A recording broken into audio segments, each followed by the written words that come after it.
थके आप सभी का बच्चों की तरह पालन पोषण कर रही हूँ। मैं तब भी थी जब आप लोग नहीं थे, और मैं तब भी रहूंगी जब आप लोग नहीं रहेंगे। पर अब ऐसा लगता है कि मैं थक रही हूँ। आपकी धरती माँ थक रही है।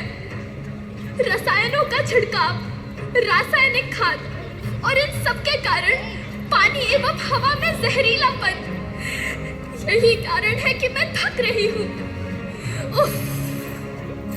क्या आप जानते हैं कि इन रसायनों के जहरीलेपन से मेरी मिट्टी वैसे ही जलती है जैसे आपके शरीर पर कोई तेजाब डाल दे। लगता है मेरे बच्चों को मेरे दुख का अंदाजा नहीं है। मेरी मिट्टी बंजर हो रही है। ये रसायन मेरी मिट्टी के उपजाऊपन को खत्म कर रहे हैं और उसमें पाए जाने वाला नमक मेरे शरीर पर मिर्च की तरह जल रहा है। मेरी फसलों की पैदावार कम हो रही है। मैं धीरे धीरे और थक रही हूँ।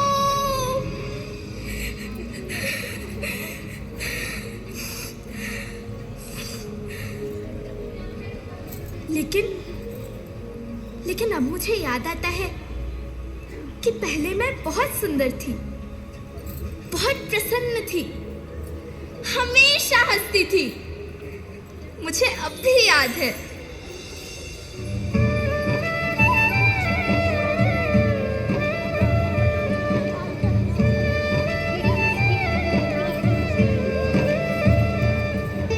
मैं तुम्हारी माँ सुंदर क्यों ना होती? मुझे तो सुंदर होना ही था, क्योंकि बीते जमाने में आप मेरे बच्चे ही तो अपनी माँ के रखवाले थे। आप लोग प्राकृतिक खेती करते थे, और फिर हमारी सभ्यता में तो प्रार्थना भी धरती कल्याण की है। ओम द्यौ शांति, अंतरिक्षः शांति, पृथ्वी शांति, ओषधयः शांति, वनस्पतयः शांति। ओम शांति शांति शांति।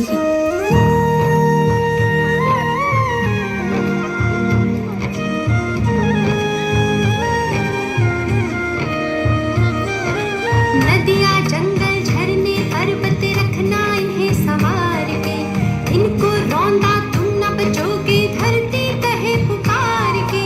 बेमौसम की वर्षा होती, कहीं पे मिट्टी बंजर बनती, बंजर मिट्टी और भी तपती, धरती कहे पुकार के।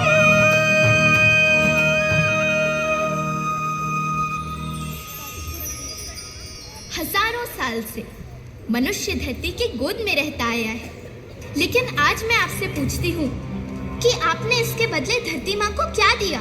ये जहरीले रसायन, अप्राकृतिक खाद जो मिट्टी को बंजर कर रहे हैं, उर्वरकता को बर्बाद कर रहे हैं। आप अच्छी पैदावार के लालच में जो रासायनिक खाद अपने खेतों में डाल रहे हैं, वो अभी तो लाभ देगी, लेकिन लंबे समय में उसी रासायनिक खाद का नुकसान भी है। रासायनिक खाद जहर समान है, और तो और फसलों में पानी की खपत भी बढ़ गई है, जिससे खेती की लागत बढ़ रही है और पानी का स्तर जमीन के काफी नीचे जा रहा है।